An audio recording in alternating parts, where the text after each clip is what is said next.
What's up? It's Nick Giuliano. That is Nav. Nav, how you doing, man? How you feeling? Chilling, can't complain. How you doing? I'm doing great. Thank you so much for taking time for us today. This is a big week for you with your album release on Friday. We'll get to all that, but the single is crazy here in New England, Providence, Rhode Island, Massachusetts, Turks with Gunna and Travis Scott. And I'm excited to talk to you because this is that success that you want with the song where you've got streaming behind it and now you've got radio airplay. It's really rising the charts. So how does that feel? It feels great. It's all about steady progression for me. I just, baby steps at a time or big steps at a time, whatever. Just, slowly keep rising up. I don't want to go up too fast. You know what I'm trying to say? So for those that are watching this in our area for the first time, just talk about the meaning behind Turks and how you got all of those different artists on the track. Cash actually convinced me to go to Turks on a vacation with him. I didn't want to go because I was like, my mind was in the wrong space. Like I was like too work focused, but he convinced me to go over there. And Metro was over there.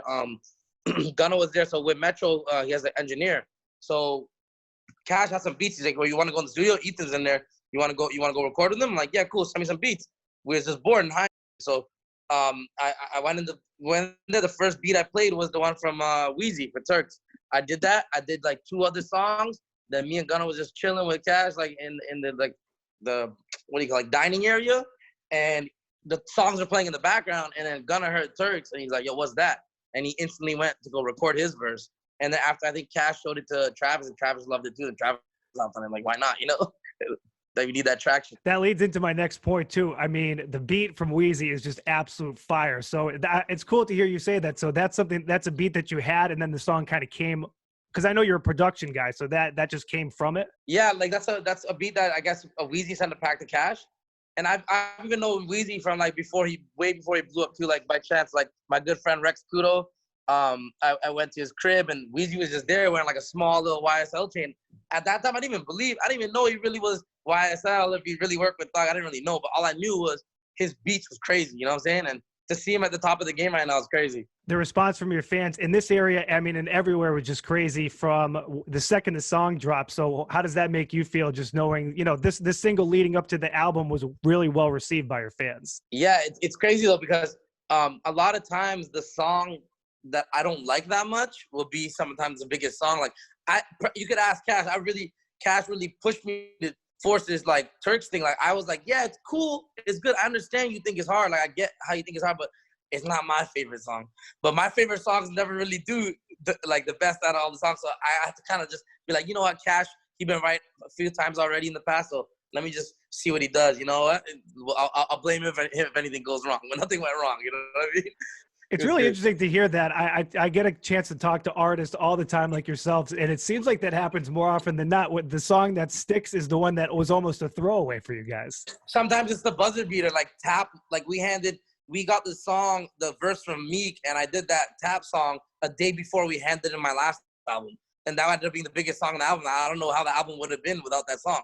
And it's just like, you just got to keep working and no expectations and see what happens. You know what I mean? Speaking of, you have a big week. Like I said, Good Intentions is the album. It's going to drop on Friday. We're going to get to that, but I want to end off on Turks with the music video. It's been out for a little over a month. It's got almost 7 million views.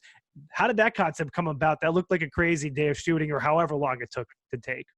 Like for me, like I'm a straight creative when it comes to like music, and Cash is really good. He really helps you with the vision of things, because I wouldn't know like I can't. I'm one of those people that I don't act too sure of myself. Like if I don't know how to do something, I'll just say I don't know how to do it, and I'll just leave it alone, instead of being like, yeah, I'll direct the video, and then the video come out like shit, you know what I mean? Like Cash, he's been through a lot of trial and error with obviously with the Weeknd and stuff, and with that, like it's like I can learn from their mistakes and not have to make the same mistakes that they did. So in terms of the video, Cash had the vision. He's like, yo, military theme, it'll look dope, blah, blah, and it came out good. I think that's a good mindset to have. I mean, being part of EXO, you guys have a proven track record, and you have a lot of creative, smart, talented people around you. So I don't see how you could approach it any other way. I think that's really smart. Yeah, like how you going to go against a guy who built, like, you know what I mean? The whole, like, empire. So it's like, I trust him. So we've seen your home studio on Instagram. I want to ask, is there more music in that studio being made or more video games being played so far during quarantine? In my studio or Cash's studio? Wherever the setup is that you have one and then you flipped it and then you have the other. In my studio, way more video games getting played. Like we said, like leaving to go to work is better. You know what I mean? Cash's house, I don't even touch video games at all. Like, I'll be just straight work. And then when I'm done my work, I'm like, later, man. I don't even want to hang out. I'm out. You know what I mean? What have you been playing the most during this quarantine? Call of Duty, 2K. The new Call of Duty is insane. It's so addictive. Yeah. I'm not a video game dude, but our morning show guy Mike D is going to watch this, and I'm sure he'll have a lot of comments about it. I feel like one day I might not be a video game guy either. Like, I feel like the older we get, the harder it is to learn the games. And it's like, this one, Call of Duty, I had to really sit there and be garbage at it for like a week. And then I became good and like, thank God I just toughed it out. But I feel like that drive to be better at video games is going less and less as like older people responsibilities keep creeping up on me. You know what I'm saying? It's like, I can't be a kid forever. When am I going to have kids? And your life's about to get more hectic too with this album that's coming out in a good way on Friday. Yeah. It's called Good Intentions. So, I mean, the blanket question is, what can we expect on Friday? Just a level up for me in music in total. Like, I really, you know what I mean? Like, after Reckless was like, I feel like I went into that album cocky, you know what I mean? Like, thinking like, don't stink, like people just love me no matter what. And that attitude left when I did Bad Habits.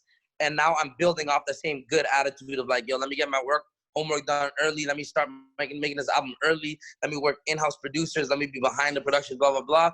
And do the same way. And it's just the building off of Bad Habits. That's why I like to name it Good Intentions, because it really is like, it's the same mentality transferring from that one to this, but even like evolved more so. You know what I mean? Yeah, I mean, that goes right into my next question. Bad Habits to Good Intentions. I mean, there's got to be a reasoning behind that. So, I mean, are we going to see a lot of the same stuff from the last album, or just a completely different side of you on this one? I mean, it's a little bit more reflective, I guess. Like, that's like what I've heard from people that listen to the album. They're like, oh yeah, the lyrical content stepped up. And like, I know a lot of people like in like on like Instagram and stuff like that, I'll be reading comments. So if I see one hater comment more than like 5 times, I start taking it serious. Like, oh, something about lyrics. I'm like, okay, cool. So I'm gonna consciously sit down and write better lyrics. I'm gonna consciously sit down. So that's what I do. I just try to improve. So you'll see, like, yeah, definitely better content for sure. It is an interesting thing. I mean, you know, someone like yourself, that millions of people that follow you, that they don't think that their words matter. But I mean, you're still a human being. You're going to read that and be like, why does this person think that way? Yeah, the whole idea that we're like different from anybody else is crazy. Like, we're exactly the same. Like, it's a lot of pressure, you know what I'm saying? Being in on the spotlight. Even like I feel like my spotlight ain't even as big as some of the big major artists in the world. But even for me, from my perspective, it's hard adjusting sometimes. What was it like? I mean, if you don't want to give out the full features, if they're not out already, because this is dropping on Friday, you mentioned other artists. What was it like collaborating with the artists that you worked on in this album? It's effortless. Like, I only really work with people that like I'm friends with, or like Cash is really close with. So it's pretty effortless. Like me and Gunna, like, we could make 10 songs right now sitting here, you know what I mean? Like, I'm always gonna make music with like artists that I actually work with as a person. I want to just do it just for like streams or plays or anything like that. Yeah, this is something that no one's ever been in before, and we've seen albums be released. I mean, The Weeknd is a great example of that, and worked. But for an artist where there's a formula to these things, we're in a different time. So how does that make you feel right now? What do you expect? I personally thought like, oh, nobody else is gonna drop during this time, and now a lot of people are dropping like literally the same week, same day and stuff. So I'm like, okay, cool, makes sense. But apparently there's like rumors of like LA or something opening up like May 15th or something like that, or like I've been hearing this rumor. So if it opens up like shortly after my album, I don't think I'll really feel any difference. But immediate thing is gonna be weird because I'm gonna be in my living room like listening to this stuff off the TV or something. You know what I mean? With like my 2 homeboys, like. I'm not like at home in Toronto. Like, I like to be in Toronto when my album comes out because all my homies is in Toronto. They all can't be here. You know what I'm saying? So yeah, it's kind of different, but it's cool. You know what I mean? Like, I'm just grateful that like I'm not on the road right now, like dying on tour, like tired and exhausted. Because I know when that starts, me and my boy, we're gonna be like, yo, remember quarantine? That was a good time when we were sitting down. I know myself. I know how I am. So I'm just letting myself live in the moment, just relax. But yeah, I wish I could be outside when the album's like playing in the clubs and stuff. The last time you and I saw each other was in Boston at the House of Blues, and this is an area, like I said to start this interview, that really rocks with you up here in New England. So when you come up here, do you feel that vibe like we feel when we listen and see you out there? Yeah, like even on the last tour I did, I was a special guest for Schoolboy Q, and some nights on that tour were a little bit difficult because like there was not a lot of awareness of me being on the tour. And he's like got like hip hop head crowd, but Boston was like one of the top places. Like it was lit. It was like half his crowd and half mine. So that tour was really eye opening to see like which cities mess with me and which ones don't. Chicago went crazy, and then now when I be looking at my stats, I be seeing Chicago's like one of my top cities. It's crazy. So like, yeah, Boston was like super crazy. Well, listen, it's always great to catch up, man. I'm super psyched for you for this Friday to release Good Intentions, and appreciate you talking to us here in Rhode Island, Mass, and New England. Love, no problem, man. Appreciate it.